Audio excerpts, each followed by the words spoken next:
Hello, everyone. It's good to be here. Um, Glad to see you all, and I hope you've had a good week so far. My tea is still very hot. I'm gonna have to wait for that one to cool down a little bit before I drink it. But in the meantime, we'll start reading The Hobbit. Today's reading is Chapter 6, Out of the Frying Pan and Into the Fire. So as you remember from the last chapter, Bilbo had just escaped the goblins.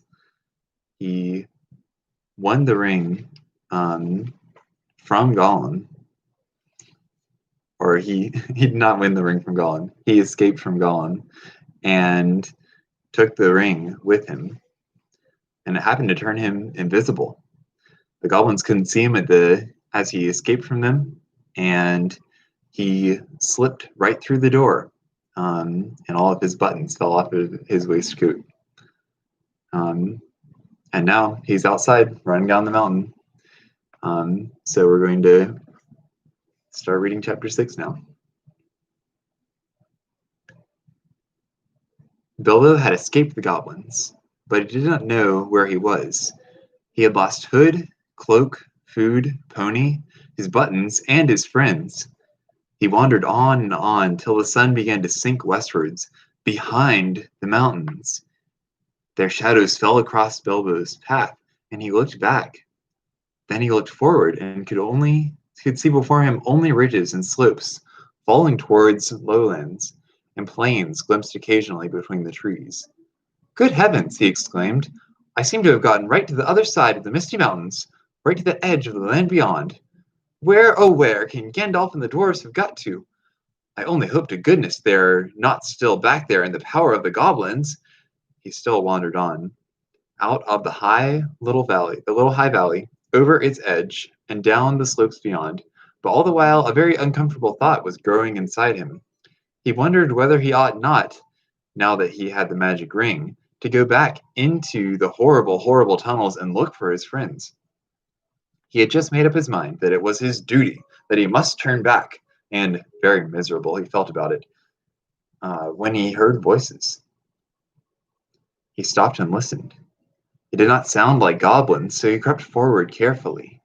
He was on a stony path, winding downwards with a rocky wall on the left hand, and on the other side the ground sloped away, and there were dells below the level of the path, overhung with bushes and low trees.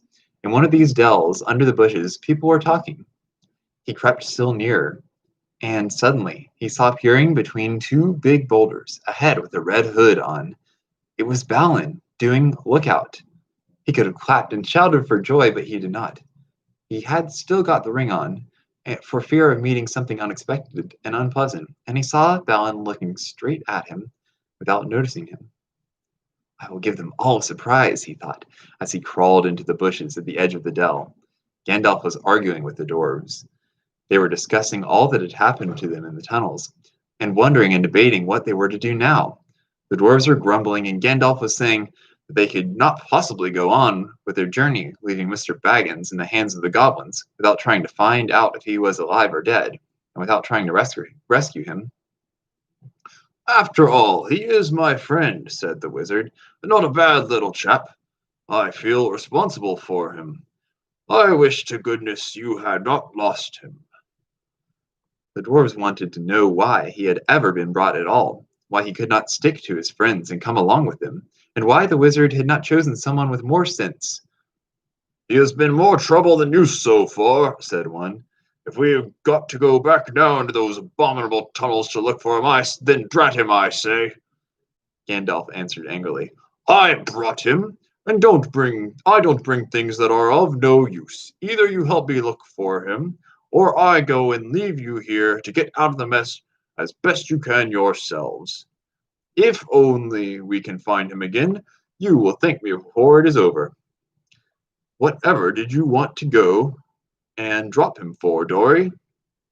"You would have dropped him," said Dory, "if a goblin had suddenly grabbed your legs from behind in the back and tripped up your feet and kicked you in the back." "Then why didn't you pick him up again?" "Good heavens, can you ask? Goblins fighting and biting in the dark, and everyone falling over bodies and hitting one another. You nearly chopped off my head with Glamdring, and Thorin was stabbing here and there and everywhere with Orcrist. All of a sudden, you gave one of your blinding flashes, and we saw the goblins running back, yelping. You shouted, 'Follow me, everybody!' and everybody ought to have followed. We thought everybody had. There was no time to count, as you know quite well, till we had dashed through the gate guards, out of the lower door, and helter-skelter down here. And here we are, without the burglar. Confusticate him!" "And here's the burglar," said Bilbo, stepping down into the middle of them and slipping off the ring. Bless me, how they jumped! And then they shouted with surprise and delight. Gandalf was as astonished as any of them, but probably more pleased than all of the others. He called to Balin and told him what he thought of a lookout man who let people walk right into them without warning. It is a fact that Bilbo's reputation went up a very great deal with the dwarves after this. If they had still doubted that he was really a first-class burglar, in spite of Gandalf's words, they doubted no longer. Balin was the most puzzled of all, but everyone said it was a very clever bit of work. Indeed, Bilbo was so pleased with their praise that he just chuckled inside and said nothing whatever about the ring. When they asked him how he did it, he said, "Oh, just crept along, very carefully and quietly." Well, it is the first time that even a mouse has crept along carefully and quietly under my nose and not been spotted," said Balin, "and I take off my hood to you." Which he did. "Balin, at your service," said he. "Your servant, Mr. Baggins," said Bilbo. Then they wanted to know all about his adventures after they had lost him, and he sat down and told them everything, except about the finding of the ring. Not just yet, he thought. They were particularly interested in the riddle competition and shuddered most appreciatively at his description of Gollum.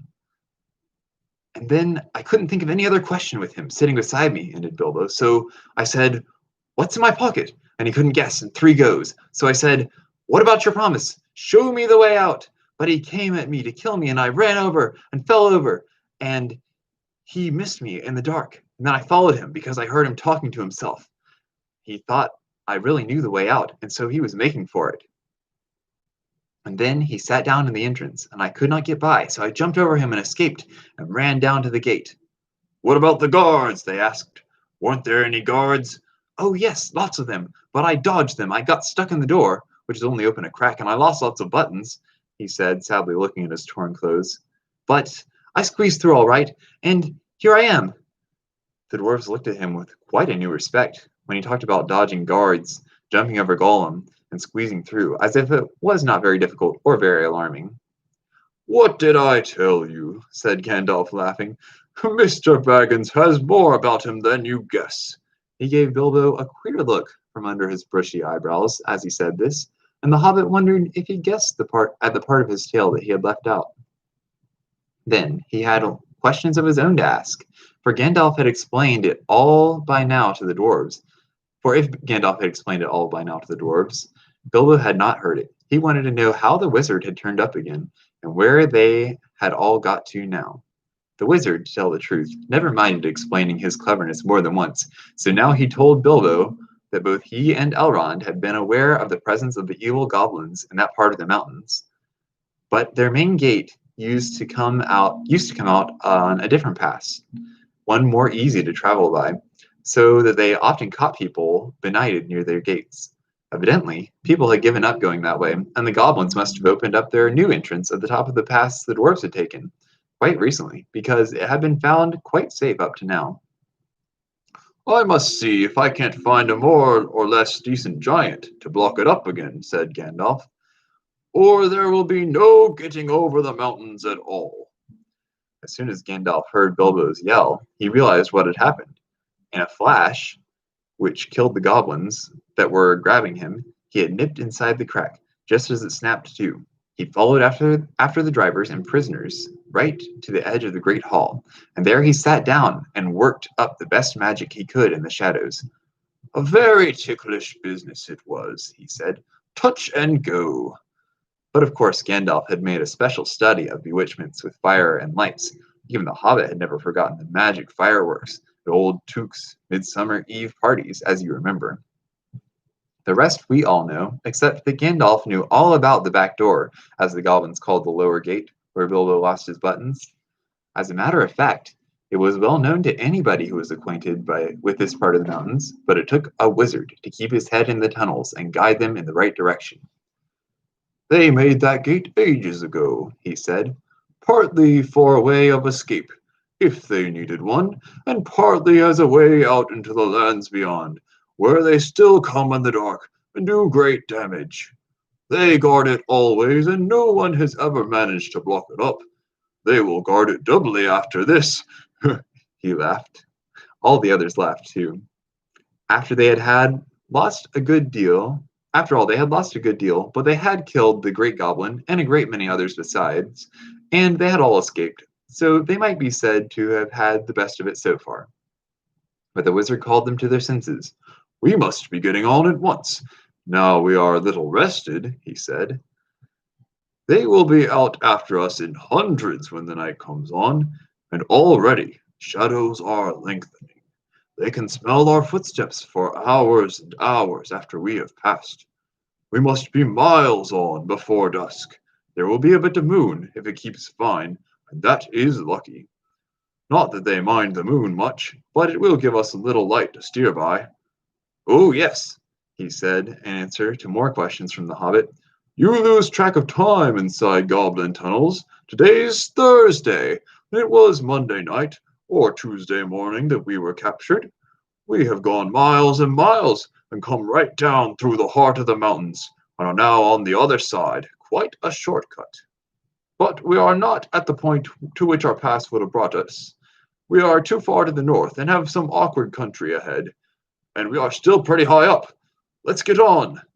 "I am dreadfully hungry," groaned Bilbo, who was suddenly aware that he had not had a meal since the night before last. Just think of that for a hobbit! His stomach felt all empty and loose, and his legs all wobbly, now that the excitement was over. "Can't help it," said Gandalf, "unless you like to go back and ask the goblins nicely to let you have your pony back and your luggage." "No, thank you," said Bilbo. "Very well, then.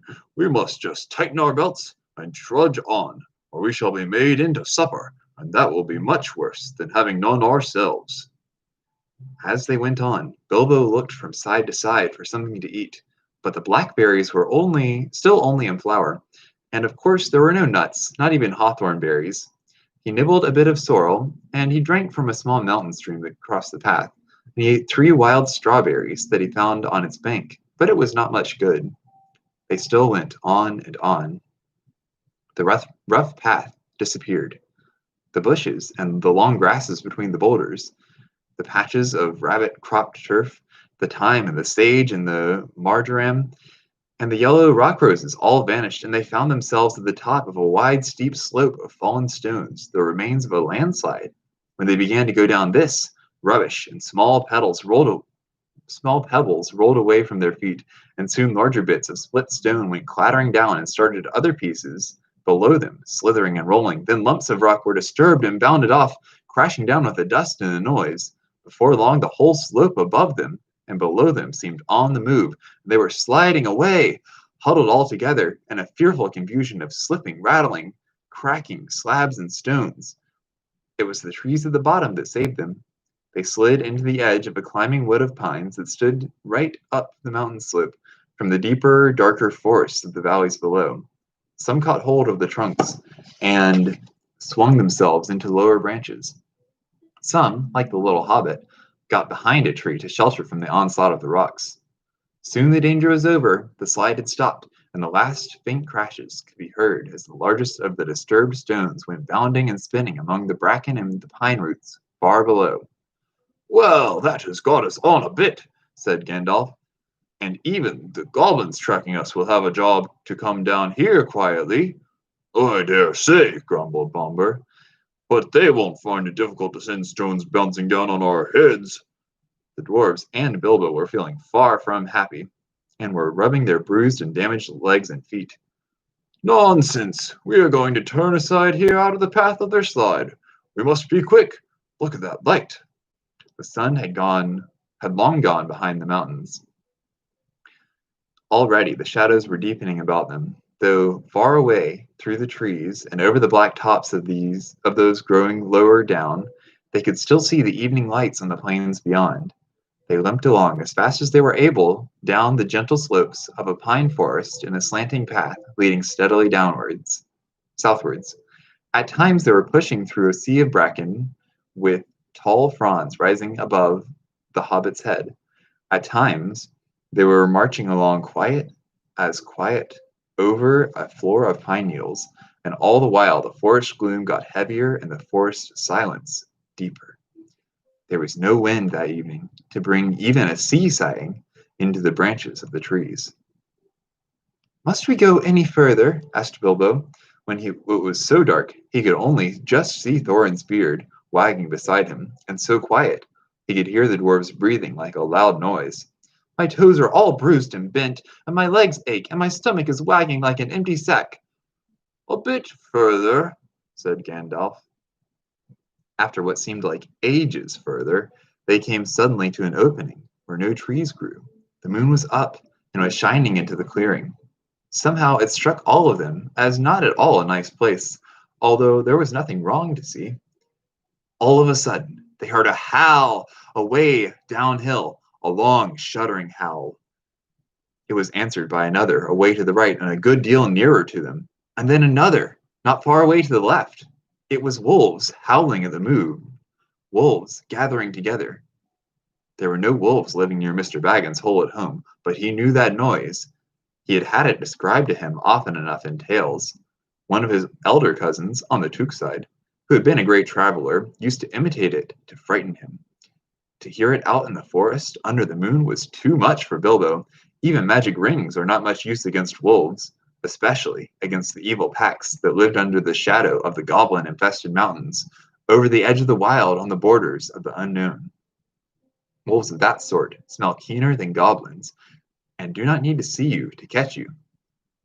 "What shall we do? What shall we do?" he cried. "Escaping goblins to be caught by wolves," he said, and it became a proverb, though now we say, "out of the frying pan into the fire," in the same sort of uncomfortable situations.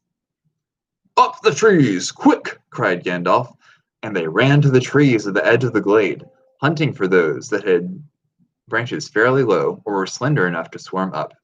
They found them as quick as ever they could, you can guess, and up they went, as high as ever they could trust the branches.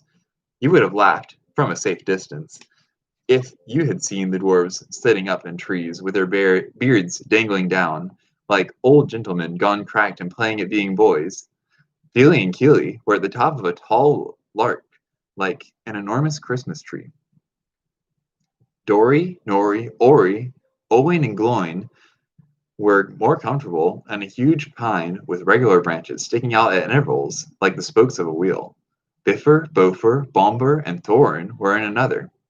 Dwalin and Balin had swarmed up a tall, slender fir with a few branches and were trying to find a place to sit in the greenery of the topmost boughs. Gandalf, who was a good deal taller than the others, had found a tree into which they could not climb, a large pine standing at the very edge of the glade. He was quite hidden in its boughs, but you could see his eyes gleaming in the moon as he peeped out. And Bilbo, he could not get into any tree, and was scuttling about from trunk to trunk like a rabbit that had lost its hole and has a dog after it. "You've left the burglar behind again," said Nori to Dori, looking down. "I can't always be carrying burglars on my back," said Dori. "Down tunnels and up trees. What do you think I am, a porter?" "He'll be eaten if we don't do something," said Thorin, for there were howls all round them now, getting nearer and nearer. "Dori," he called, for Dori was the lowest down in the easiest tree. "Be quick and give Mr. Baggins a hand up." Dori was really quite a decent fellow in spite of his grumbling. Poor Bilbo could not reach his hand, even when he climbed down to the bottom branch and hung his arm down as far as ever he could. So Dori actually climbed out of the tree and let Bilbo scramble up and stand on his back. Just at that moment, the wolves trotted, howling, into the clearing. All of a sudden, there were hundreds of eyes looking at them. Still, Dori did not let Bilbo down. He waited till he had clambered off his shoulders and into the branches, and then he jumped for the branches himself. Only just in time. A wolf snapped at his cloak as he swung up and nearly got him. In a minute, there was the whole pack of them, yelping all around the tree and leaping up at the trunk, with eyes blazing and tongues hanging out. But even the wild wargs, for so the evil wolves over the edges of the wild were named, cannot climb trees. For a time, they were safe. Luckily, it was warm and not windy. Trees are not very comfortable to sit in for long at any time, but in the cold and the wind, with wolves all round below waiting for you, they can be perfectly miserable places. This glade in the ring of trees was evidently a meeting place of the wolves. More and more kept coming in. They were left guards at the foot of the tree in which Dory and Bilbo were, and then they went snuffling about till they had smelt out every other tree that had anyone in it. These they guarded too, while all the rest, hundreds and hundreds it seemed, went and sat in a great circle in the glade. And in the middle of the circle was a great grey wolf. He spoke to them in the dreadful language of the wargs. Gandalf understood it. Bilbo did not, but it sounded terrible to him, as if all their talk was about cruel and wicked things, as it was. Every now and then, all the wargs in the circle would answer their grey chief all together, and their dreadful clamor almost made the hobbit fall out of his pine tree. I will tell you what Gandalf heard, though Bilbo did not understand it. The wargs and the goblins often helped one another in wicked deeds. Goblins do not usually venture very far from their mountains unless they are driven out and are looking for new homes, or are marching to war, which I am glad to say has not happened for a long time. But in those days, they sometimes used to go on raids, especially to get food or slaves to work for them. Then they often got the wargs to help and shared the plunder with them. Sometimes they rode on wolves like men do on horses. Now it seemed that a great goblin raid had been planned for that very night. The wargs had come to meet the goblins, and the goblins were late. The reason, no doubt, was the death of the great goblin, and all the excitement caused by the dwarves and Bilbo and the wizard, for whom they were probably still hunting. In spite of the dangers of this far land, bold men had of late been making their way back into it from the south, cutting down trees and building themselves places to live in among the more pleasant woods in the valleys along the river shores. There were many of them, and they were brave and well armed, and even the wargs dared not attack them if there were many together, or in the bright day. But now they had planned with the goblins' help to come by night upon some of the villages nearest to the mountains.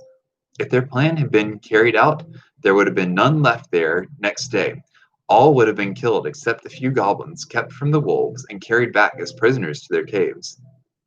This was dreadful talk to listen to, not only because of the brave woodsmen and their wives and children, but also because of the danger which now threatened Gandalf and his friends. The wargs were angry and puzzled at finding them here in their very meeting place. They thought they were friends of the woodmen and were come to spy on them, and would take news of their plans down into the valleys, and then the goblins and the wolves would have to fight a terrible battle instead of capturing prisoners and devouring people waked suddenly from their sleep.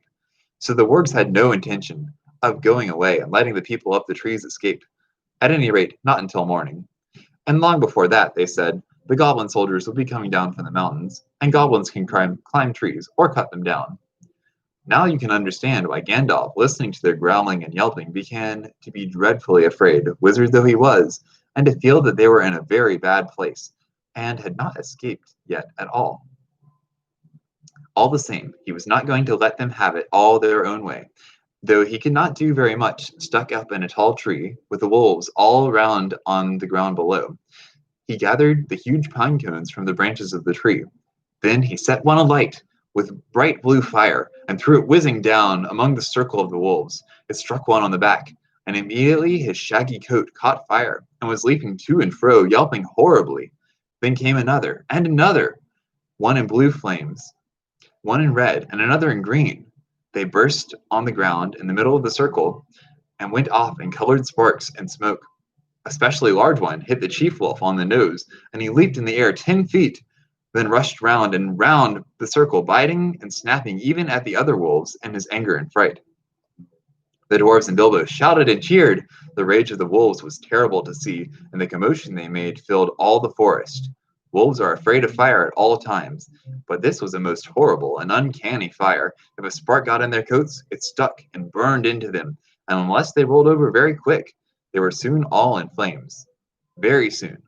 All about the glade, wolves were rolling over and over to put out the sparks on their backs, while those that were burning were running about howling and setting others alight, till their own friends chased them away, and they fled off down the slopes, crying and yammering and looking for water. "What is all this uproar in the forest tonight?" said the Lord of the Eagles. He was sitting, black in the moonlight, on the top of a lonely pinnacle of rock at the eastern edge of the mountains. "I hear wolves' voices. Are the goblins at mischief in the woods?" He swept up into the air, and immediately two of his guards from the rocks at either hand leapt up to follow him. They circled up in the sky and looked down upon the ring of the wargs, a tiny spot far, far below. But eagles have keen eyes and can see small things at a great distance. The Lord of the Eagles of the Misty Mountains had eyes that could look at the sun unblinking and could see a rabbit moving on the ground a mile below, even in the moonlight.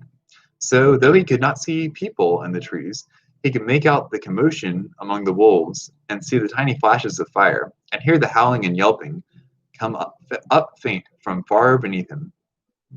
Also, he could see the glint of the moon on goblin spears and helmets, as long lines of the wicked folk crept down the hillsides from their gate and wound into the wood.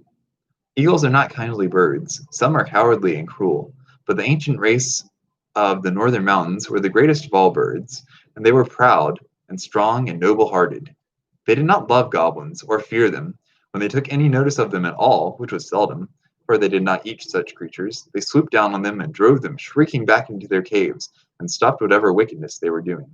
The goblins hated eagles and feared them, but could not reach their lofty seats or drive them from the mountains. Tonight, the Lord of the Eagles was filled with curiosity to know what was afoot, so he summoned many other eagles to him, and they flew away from the mountains, slowly circling ever round and round they came, down, down, down, towards the ring of the wolves and the meeting place of the goblins. A very good thing, too. Dreadful things had been going on down there. The wolves that had caught fire and fled into the forest had set it alight in several places. It was high summer, and on this eastern side of the mountains there had been very little rain for some time. Yellow bracken, fallen branches, deep-piled pine needles, and here and there dead trees were soon in flames. All around the clearing of the wargs fire was leaping, but the wolf guards did not leave the trees. Maddened and angry, they were leaping and howling round the trunks and cursing the dwarves in their horrible language, with their tongues hanging out and their eyes shining as red and fierce as the flames. Then suddenly, the goblins came up, running up, yelling. They thought a battle with the woodmen was going on, but they soon learned what had really happened. Some of them actually sat down and laughed. Others waved their spears and clashed their shafts against their shields. Goblins are not afraid of fire, and they soon had a plan which seemed to them most amusing. Some got all the wolves together in a pack. Some stacked fern and brushwood around the tree trunks. Others rushed round and stamped and beat and stamped until nearly all the flames were put out, but they did not put out the fire nearest to the trees where the dwarves were. That fire they fed with leaves and dead branches and bracken. Soon they had a ring of smoke and flame all round the dwarves, a ring which they kept from spreading outwards, but it closed slowly in till the running fire was licking the fuel piled under the trees. Smoke was in Bilbo's eyes, and he could feel the heat of the flames. And through the reek, he could see the goblins dancing round and round in a circle like people round a midsummer bonfire. Outside the ring of dancing warriors with spears and axes stood the wolves at a respectful distance, watching and waiting. He could hear the goblins beginning a horrible song. 15 birds in 5 fir trees, their feathers were fanned in a fiery breeze. But funny little birds, they had no wings. Oh, what shall we do with the funny little things? Roast 'em alive or stew 'em in a pot. Fry 'em, boil 'em, and eat them hot. Then they stopped and shouted out, Fly away, little birds, fly away if you can. Come down, little birds, or you'll get roasted in your nests. Sing, sing, little birds, why don't you sing? Go away, little boys, shouted Gandalf in answer. This isn't bird nesting time. Also, naughty little boys that play with fire get punished. He said it to make them angry, and to show them that he was not frightened of them, though of course he was, wizard though he was. But they took no notice, and they went on singing. Burn, burn, tree and fern, shrivel and scorch, a fizzling torch to light the night, for our delight, yah-hey! Bake and toast 'em, fry and roast 'em, till beards ablaze and eyes glaze, till hair smells and skins crack, fat melts and bones black, and cinders lie beneath the sky, so dwarfs shall die, and light the night for our delight. Yah-hey! Yah-harry-hey! Yah-hoy! And with that Yah-hoy, the flames were under Gandalf's tree. In a moment it spread to the others. The bark caught fire, and the lower branches cracked. Then Gandalf climbed to the top of his tree. The sudden splendor flashed from his wand like lightning, and he got ready to spring down from on high, right among the spears of the goblins. That would have been the end of him, though he probably would have killed many of them as he came hurtling down like a thunderbolt. But he never leaped. Just at that moment, the Lord of the Eagles swept down from above, seized him in his talons, and was gone. There was a howl of anger and a surprise from the goblins. Loud cried the Lord of the Eagles, to whom Gandalf had now spoken. Back swept the great birds that were with him, and down they came like huge black shadows. The wolves yammered and gnashed their teeth, and the goblins yelled and stamped with rage, and flung their heavy spears in the air in vain. Over them swooped the eagles. The dark rush of their beating wings smote them to the floor, or drove them far away. Their talons tore at goblin faces. Other birds flew to the treetops and seized the dwarves, who were scrambling up now, far as ever they dared to go. Poor little Bilbo was very nearly left behind again. He just managed to catch hold of Dory's legs, as Dory was borne off last of all, and up they went together, above the tumult and the burning, Bilbo swinging in the air, with his arms nearly breaking. Now far below, the goblins and the wolves were scattering far and wide in the woods. A few eagles were still circling and sweeping above the battleground.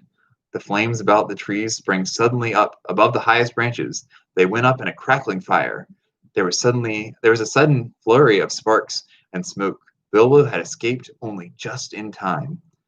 Soon the light of the burning was faint below, a red twinkle on the black floor, and they were high up in the sky, rising all the time in strong sweeping circles. Bilbo never forgot that flight, clinging to Dory's ankles. He moaned, "My arms! My arms!" But Dory groaned, "My legs! My poor legs!" At the best of times, heights made Bilbo giddy. He used to turn queer if he ever looked over the edge of a quite little cliff, and he never liked ladders, let alone trees, never having had to escape from wolves before. So you can imagine how his head swam now when he looked down between his dangling toes and saw the dark lands opening wide beneath him, touched here and there with the light of the moon on a hillside rock or a stream in the plains. The pale peaks of the mountains were coming nearer, moonlit spikes of rock sticking out of black shadows. Summer or not, it seemed very cold. He shut his eyes and wondered if he could hold on any longer. Then he imagined what would happen if he did not. He felt sick. The flight ended only just in time for him, just before his arms gave way. He loosed Dory's ankles with a gasp and fell onto the rough platform of an eagle's eyrie. There he lay without speaking, and his thoughts were a mixture of surprise at being saved from the fire and fear lest he fall off that narrow place into the deep shadows on either side.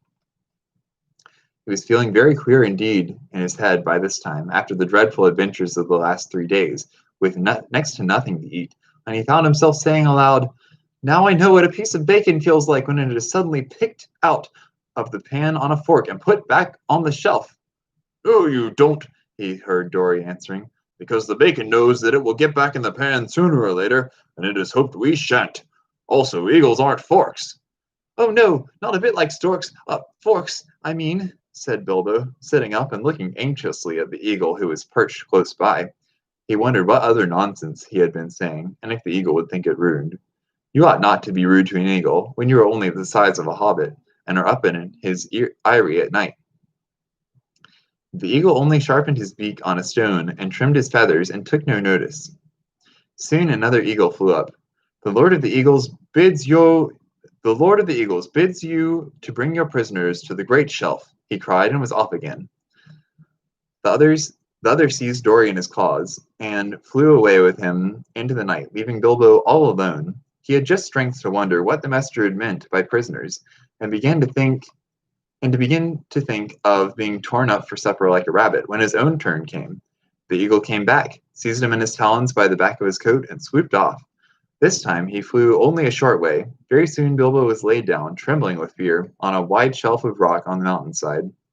There was no path down on it, onto it, save by flying, and no path down off it except by jumping over a precipice.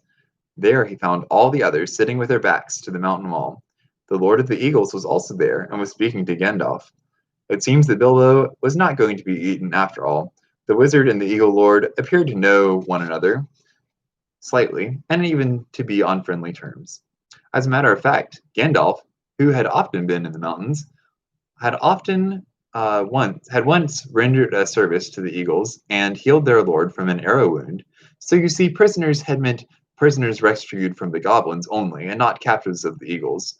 As Bilbo listened to the talk of Gandalf, he realized that at last they were going to escape really and truly from the dreadful mountains. He was discussing plans with the great eagle for carrying the dwarves and himself and Bilbo far away and setting them down well on their journey across the plains below. The Lord of the Eagles would not take them anywhere near where men lived.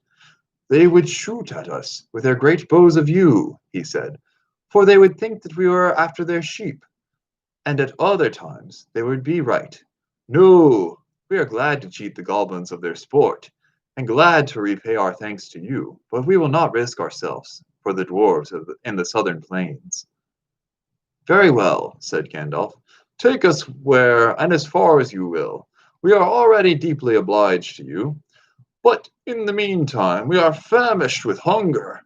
I am nearly dead of it, said Bilbo, in a weak little voice that nobody heard. That can perhaps be mended, said the Lord of the Eagles. Later on, you might have seen a bright fire on the shelf of a rock, and the figures of the dwarves round it cooking and making a fine roasting smell. The eagles had brought up dry boughs for fuel, and they had brought rabbits, hares, and a small sheep. The dwarves managed all the preparations.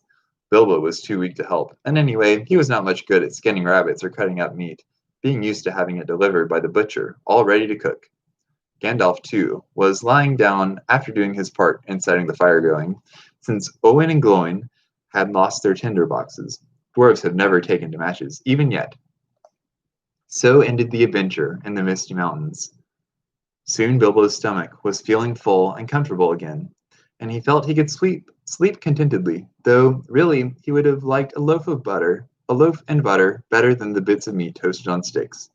He slept curled up on the hard rock more soundly than he ever had done on his feather bed in his own little hole at home. But all night he dreamed of his own house and wandered in his sleep to all of his different rooms, looking for something that he could not find nor remember what it looked like. That's the end of chapter 6. Next week we will read chapter 7, which is called Queer Lodgings. Hope you have a good week.